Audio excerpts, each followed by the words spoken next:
ही कथा पूर्णपणे काल्पनिक असून केवळ मनोरंजनासाठी तयार करण्यात आली आहे. या कथेमधील सर्व पात्रे, घटना आणि प्रसंग याचा कोणताही वास्तविक व्यक्ती, ठिकाण, संस्था किंवा वास्तविक घटनेशी कोणताही संबंध नाही. चॅनलवर नवीन असाल तर व्हिडिओला लाईक करा, कमेंट करा, शेअर करा आणि चॅनलला आपल्या सबस्क्राईब करा. गोंधन भाग 39.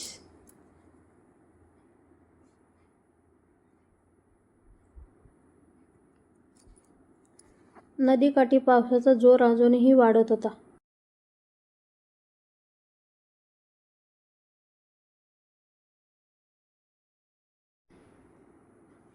आकाश फाटत होता. प्रत्येक विजेच्या चमकण्याबरोबर समोर उभा असलेल्या त्या काळ्या आकृतीचा चेहरा क्षणभर दिसत होता, पण पुढच्या क्षणी पुन्हा अंधार सगळं गिळून टाकत होता.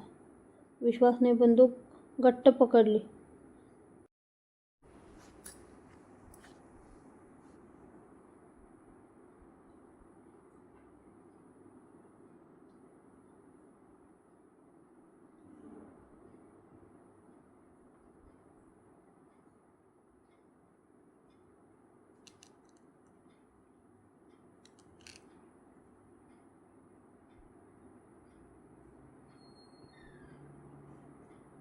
त्यांच्या नजरा त्या माणसावर खिळलेल्या होत्या. वृद्ध माणूस अजूनही जखमी अवस्थेत जमिनीवर पडलेला होता. त्यांच्या ओठावरून रक्त वाहत होतं, पण तो वारंवार एकच शब्द उच्चारत होता, डायरी डायरी जप. कोणावरही पूर्ण विश्वास ठेवू नकोस. त्या शब्दांनी विश्वाच्या मनात शंकेचं वादळ उठलं, कारण आतापर्यंत प्रत्येक रहस्य उलगडलं तसं आणखी मोठं रहस्य समोर उभं राहत होतं. समोर उभा असलेल्या काळ्या आकृतीने हळूहळू आपला चेहरा उघडला. त्याला पाहताच अर्जुन सावंत 2 पावले मागे सरकला. सावित्रीच्या तोंडून नकळत किंकाळी बाहेर पडली.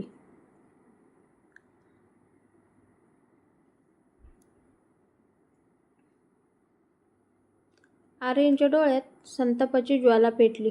तो माणूस दुसरा कोणी नसून न्यायमूर्ती सदाशिव राऊत होता. देशभर प्रामाणिकपणासाठी प्रसिद्ध असलेला नाव, ज्याच्यावर लाखो लोकांचा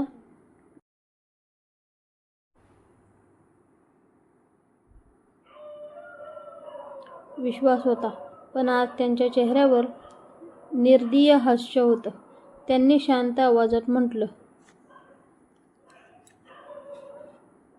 इतकी वर्षे तुम्ही विक्रांतला शत्रू समजत होतात, पण तो फक्त माझा प्यादा होता. खरी चाल मी खेळत होतो.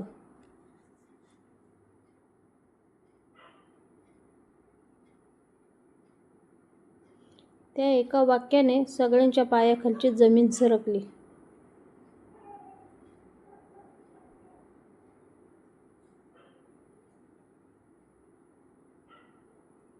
विश्वासला स्वतःच्या कानावर विश्वास बसत नव्हता, कारण लहानपणापासून त्याने त्या माणसाला आदर्श मानलं होतं.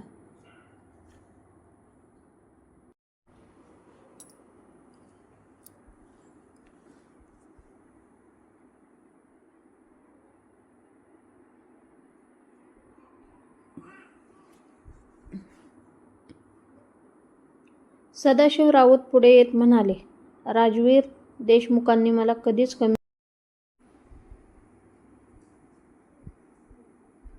कमी लेखायला नको होतं. त्यांनी गोन्नाचं गुप्त माहिती माझ्यापासून लपवली, म्हणून मी त्यांच्या आयुष्याचा खेळ संपवला. विक्रांतला फक्त पैशाची लालसा होती, पण मला सत्ता हवी होती. अशी सत्ता जिथे सत्ताही माझ्या परवानगीशिवाय बाहेर येणार नाही.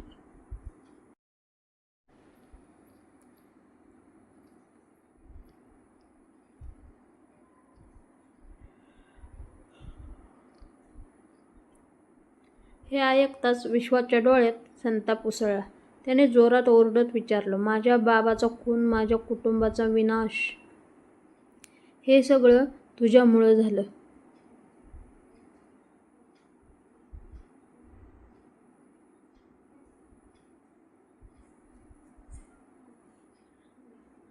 सदाशिवने निर्विकारपणे उत्तर दिलं. हो, आणि त्याची मला अजिबात खंत नाही, कारण इतिहास विजेत्यांचा लिहिला जातो. तेवढ्यात विक्रांत अचानक सावल्यामधून बाहेर आला.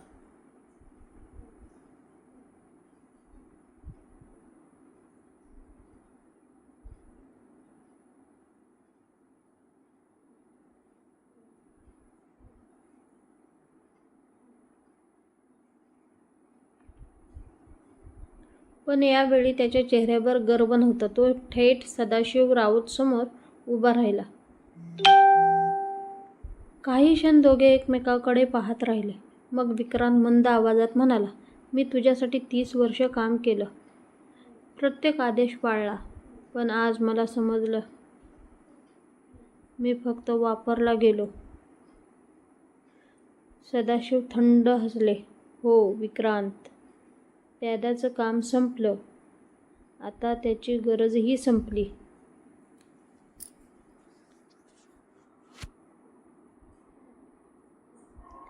हे बोलताच त्यांनी बंदूक उचलली आणि कोणालाही काही समजण्याआधीच धाड.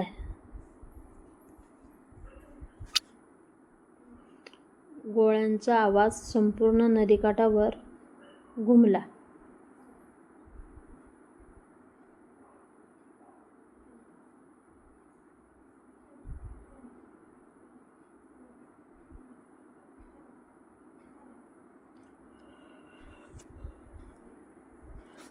विक्रांत छाती धरून मागे कोसळला.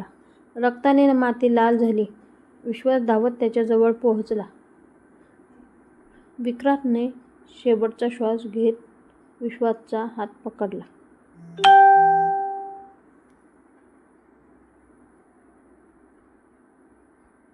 त्याच्या डोळ्यात पहिल्यांदाच पश्चाताप होता.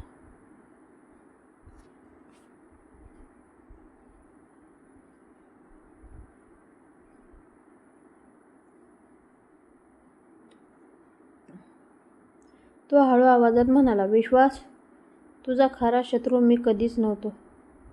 डायरीचं शेवटचं पान वाच, त्यात सगळं लिहिलेलं आहे. आणि आर्याला वाचव.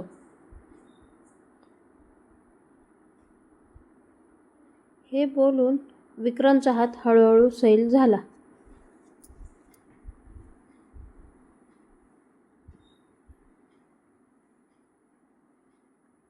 त्याचे डोळे कायमचे मिटले. पण त्याच क्षणी सदाशिव राऊत जोरात हसू लागले.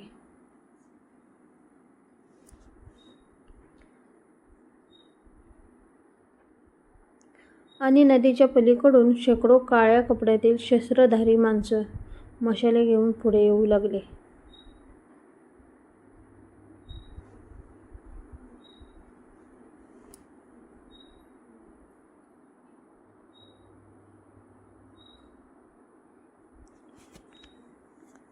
विश्वासला समजलं, आत्तापर्यंत लढाई फक्त सुरुवात होती.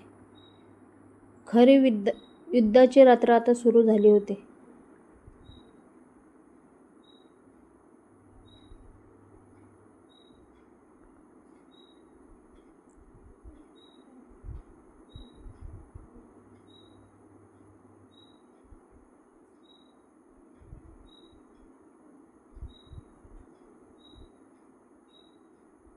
विश्वासच्या डोळ्यासमोर विक्रांतचा निश्चल देह पडला होता. काही क्षणापूर्वी जो माणूस त्याचा सर्वात मोठा शत्रू होता, तोच आता शेवटच्या क्षणी ते सत्य सांगून गेला होता. पावसाचे थेंब विक्रांतच्या चेहऱ्यावर पडत होते. जणू निसर्गही त्यांच्या पापाचा हिशोब मिटवत होता.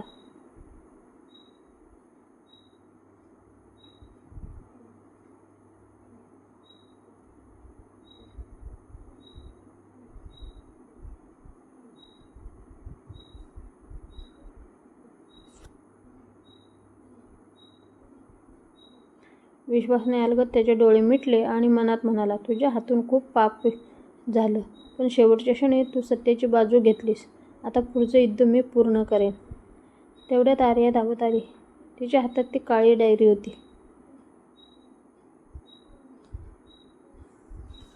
ती ढापा टाकत म्हणाली, विश्वास, विक्रांतने सांगितलेलं शेवटचं पान मला मिळालेलं आहे, पण ते वाचण्याआधी आपण इथून निघालो नाही तर उशीर होईल.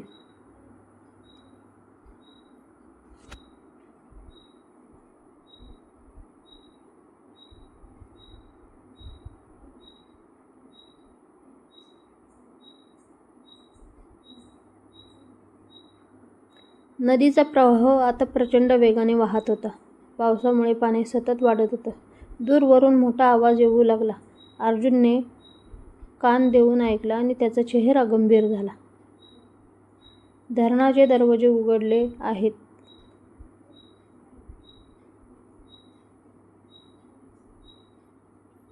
काही मिनिटात हा संपूर्ण घाट पाण्याखाली जाणार आहे.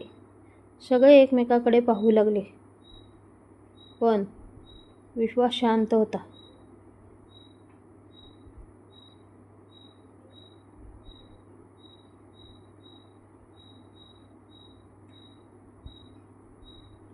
त्याने डायरी हातात घेतली. तिचं शेवटचं पान उघडलं. त्या पानावर फक्त काही ओळी लिहिलेल्या होत्या. जर तू इथपर्यंत पोहोचला असशील तर समज तू माझ्यापेक्षा अधिक धाडसी आहेस.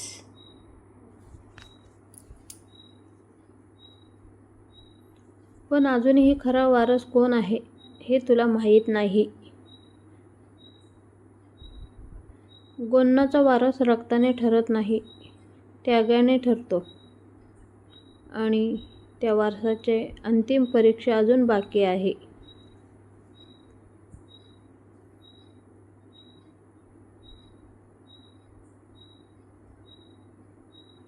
विश्वास त्या ओळी वाचत म्हणाला,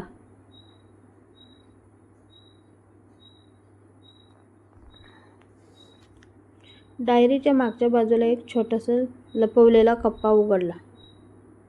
त्यातून एक जुनं पत्र खाली पडलं.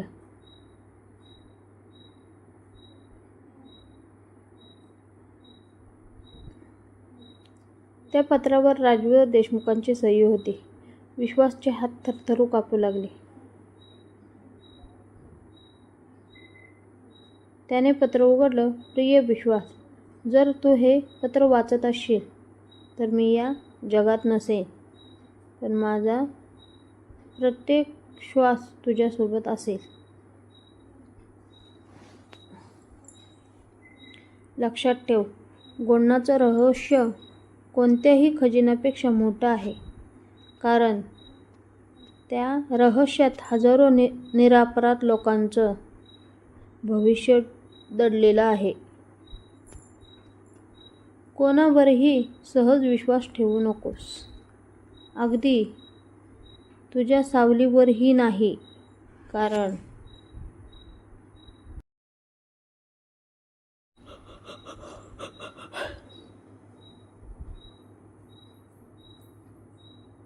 कारण आपल्या घरातला एक माणूस अजूनही शत्रूसाठी काम करत आहे.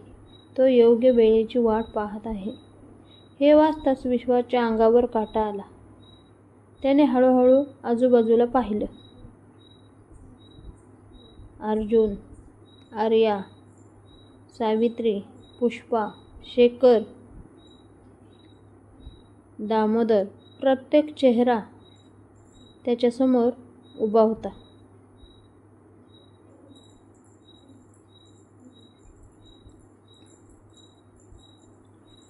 पण बाबांच्या पत्रानंतर त्यांच्या मनात संशयाचं वादळ उठलं. आपल्यातच गद्दार आहे हा विचार त्याच्या मनाला पोखरू लागला.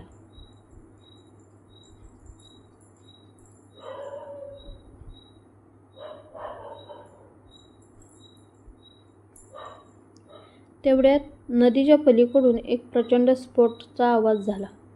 जमीन हादरली. झाडं हलू लागली. पाण्याचा महाप्रवाह त्यांच्या दिशेने धावू लागला. सगळे जीव वाचवण्यासाठी धावू लागले. पण त्या गोंधळात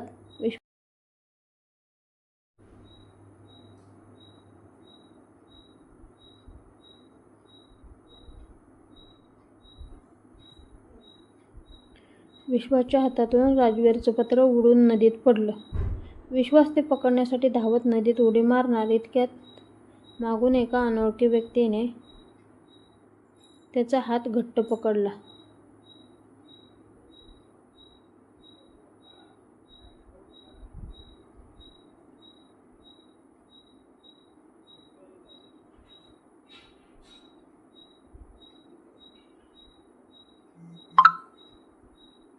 आणि शांत आवाजात म्हणाला, विश्वास, ते पत्र वाहून जाऊ दे, कारण त्याहून मोठं सत्य माझ्याकडे आहे.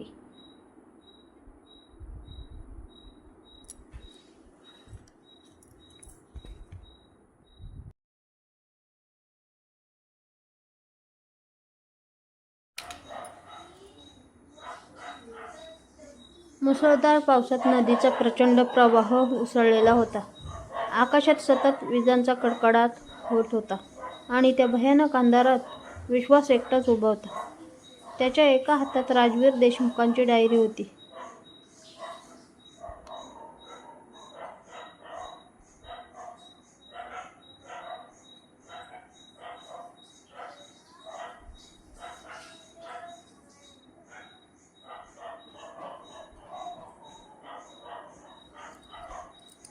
तर दुसऱ्या हातात बंदूक. समोर शत्रू होता.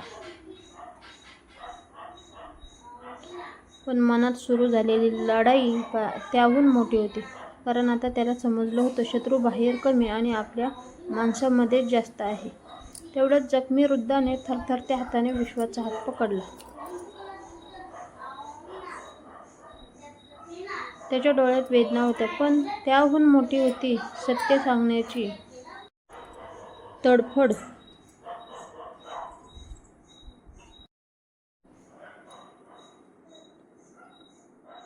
तो तुटक्या आवाजात म्हणाला, विश्वास, वेळ फार कमी आहे. गोंडाचा वारस तू आहेस, पण वारस होणं म्हणजे फक्त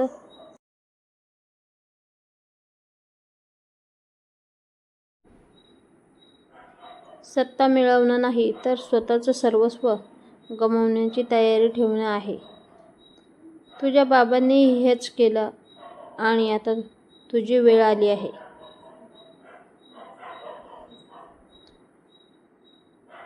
विश्वाच्या डोळ्यात अश्रू आले. त्याने वृद्धाचा हात घट्ट पकडला. पण त्याच क्षणी दूरवरून अचानक गोळीबार सुरू झाला. धाड धाड धाड गोळ्या त्यांच्या दिशेने येऊ लागल्या.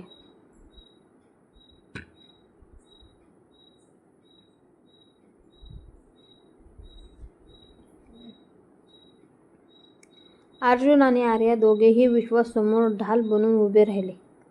सावित्रीने देवाचं नाव घेत डोळे मिटले, तर पुष्पाने डायरी छातीशी घट्ट धरली. कारण त्या डायरीत फक्त काही शब्द नव्हते, तर अनेक पिढ्यांचं भविष्य बंदिस्त होतं.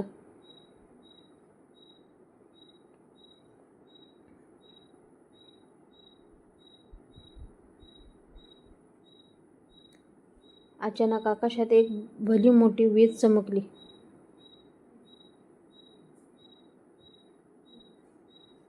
त्या प्रकाशात नदीच्या दुसऱ्या काठावर उभा असलेल्या माणसाचा चेहरा स्पष्ट दिसू लागला.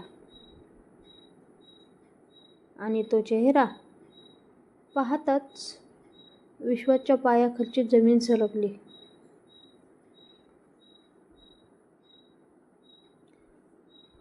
कारण तो चेहरा पूर्णपणे ओळखीचा होता, ज्याच्यावर त्याने आयुष्यभर विश्वास ठेवला, ज्याला तो आपला आधार समजत होता. तोच माणूस आज शत्रूच्या बाजूला